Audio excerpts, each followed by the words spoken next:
Françaises, Français, nous voilà ensemble au rendez-vous de notre pays et de notre avenir. Les événements de ces dernières semaines dans l'Hexagone et Outre-mer ont profondément troublé la nation. Ils ont mêlé des revendications légitimes et un enchaînement de violences inadmissibles. Et je veux vous le dire d'emblée, ces violences ne bénéficieront d'aucune indulgence. Nous avons tous vu le jeu des opportunistes qui ont essayé de profiter des colères sincères pour les dévoyer. Nous avons tous vu les irresponsables politiques dont le seul projet était de bousculer la République, cherchant le désordre et l'anarchie. Aucune colère ne justifie qu'on s'attaque à un policier, à un gendarme, qu'on dégrade un commerce ou des bâtiments publics. Notre liberté n'existe que parce que chacun peut exprimer ses opinions, que d'autres peuvent ne pas les partager, sans que personne n'ait à avoir peur de ses désaccords. Quand la violence se déchaîne, la liberté cesse.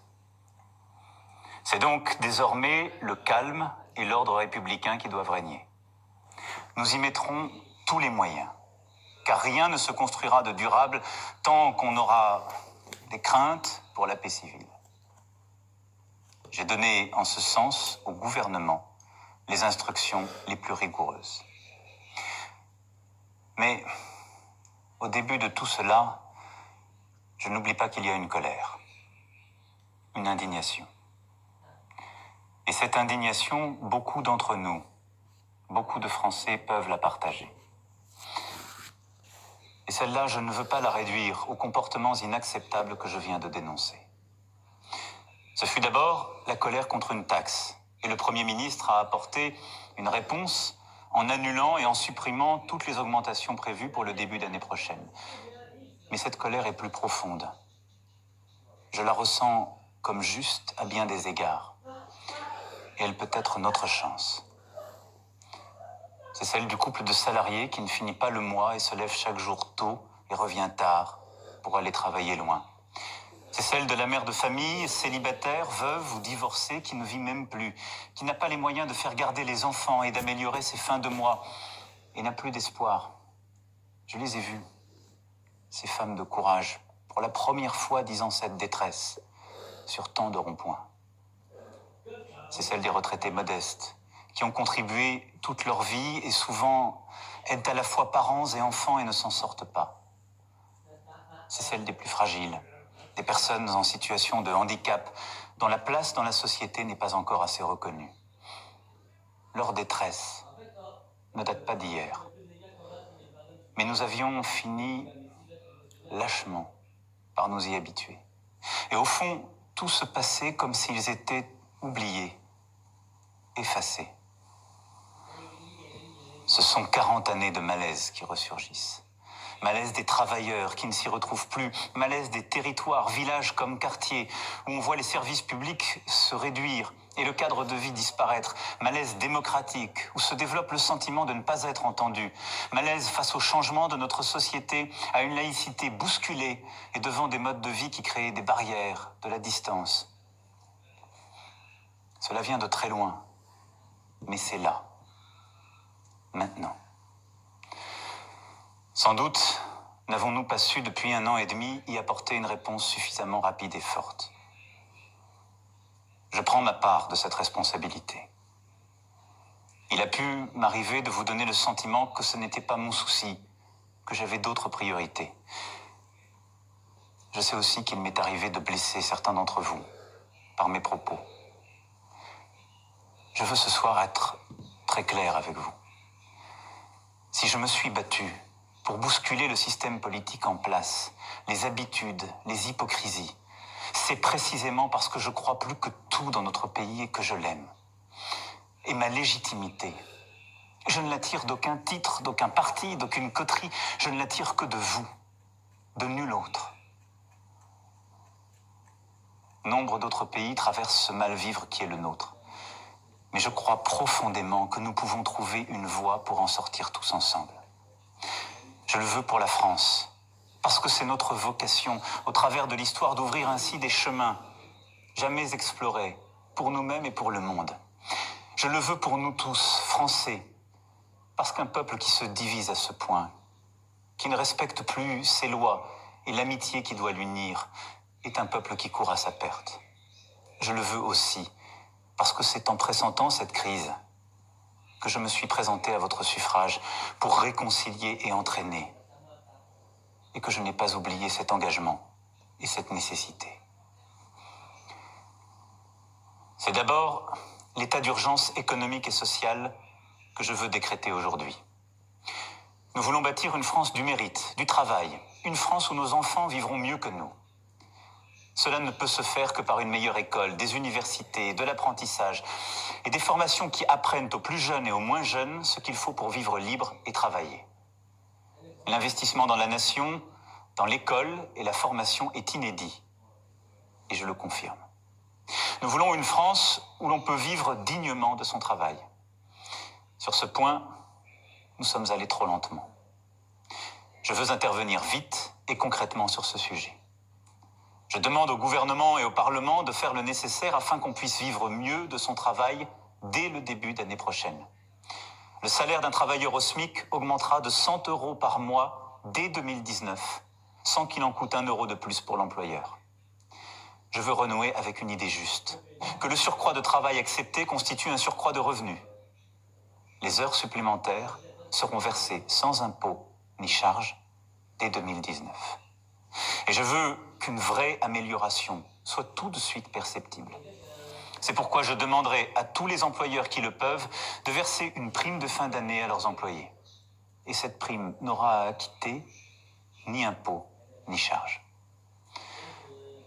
Les retraités constituent une partie précieuse de notre nation.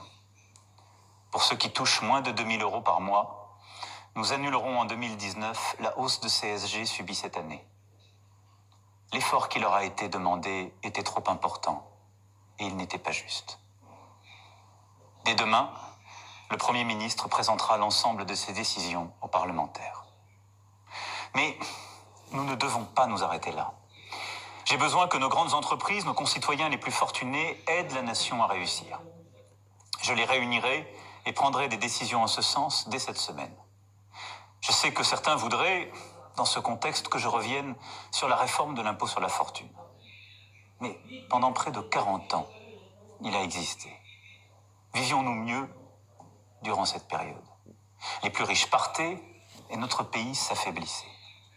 Conformément aux engagements pris devant vous, cet impôt a été supprimé pour ceux qui investissent dans notre économie et donc aident à créer des emplois. Et il a été maintenu au contraire pour ceux qui ont une fortune immobilière. Revenir en arrière nous affaiblirait alors même que nous sommes en train de recréer des emplois dans tous les secteurs. Cependant, le gouvernement et le Parlement devront aller plus loin pour mettre fin aux avantages indus et aux évasions fiscales. Le dirigeant d'une entreprise française doit payer ses impôts en France. Et les grandes entreprises qui y font du profit doivent y payer l'impôt. C'est la simple justice.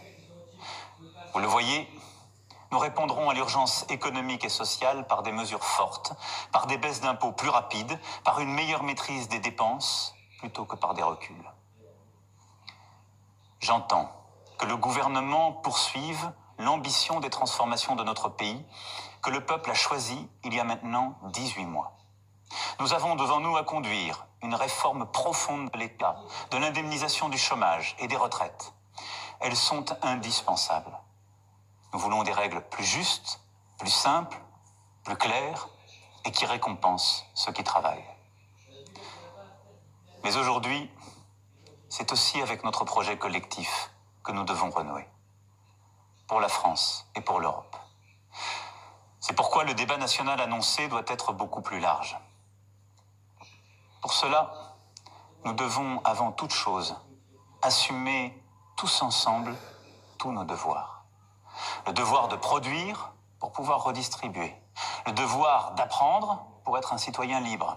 Le devoir de changer pour tenir compte de l'urgence de notre dette climatique et budgétaire. Pour réussir, nous devons nous rassembler et aborder ensemble toutes les questions essentielles à la nation. Je veux que soient posées les questions qui touchent à la représentation, la possibilité de voir les courants d'opinion mieux entendus dans leur diversité, une loi électorale plus juste, la prise en compte du vote blanc, et même que soient admis à participer au débat des citoyens n'appartenant pas à des partis. Je veux que soit posée la question de l'équilibre de notre fiscalité, pour qu'elle permette à la fois la justice et l'efficacité du pays. Je veux que soit posée la question de notre quotidien, pour faire face au changement climatique, se loger, se déplacer, se chauffer. Et les bonnes solutions émergeront aussi du terrain. Je veux que soit posée la question de l'organisation de l'État, de la manière dont il est gouverné et administré, depuis Paris, sans doute trop centralisé depuis des décennies, et la question du service public dans tous nos territoires. Je veux aussi que nous mettions d'accord la nation avec elle-même sur ce qu'est son identité profonde, que nous abordions la question de l'immigration. Il nous faut l'affronter. Ces changements de fond, qui demandent une réflexion profonde et partagée, imposent un débat sans précédent. Il devra se dérouler au niveau national. Dans nos institutions, chacun y aura sa part. Gouvernement, assemblée, partenaires sociaux et associatifs. Vous y aurez votre part. Je veux en assurer moi-même la coordination, en recevoir les avis, pour rendre ainsi le pouls vivant de notre pays. Mais un tel débat n'est pas seulement affaire de représentants institutionnels. Il doit se dérouler aussi partout sur le terrain. Et il est des interlocuteurs naturels des citoyens qui doivent en recevoir les demandes et s'en faire les relais. Ce sont les maires. Ils portent la République sur le terrain. C'est pourquoi je rencontrerai moi-même les maires de France, région par région, pour bâtir le socle de notre nouveau contrat pour la nation. Nous ne reprendrons pas le cours normal de nos vies, comme trop souvent par le passé dans des crises semblables, sans que rien n'ait été vraiment compris et sans que rien n'ait changé. Nous sommes à un moment historique pour notre pays. Par le dialogue, le respect, l'engagement, nous réussirons. Nous sommes à la tâche et je reviendrai m'exprimer devant vous pour vous rendre compte. Mon seul souci, c'est vous. Mon seul combat, c'est pour vous. Notre seule bataille, c'est pour la France. Vive la République. Vive la France.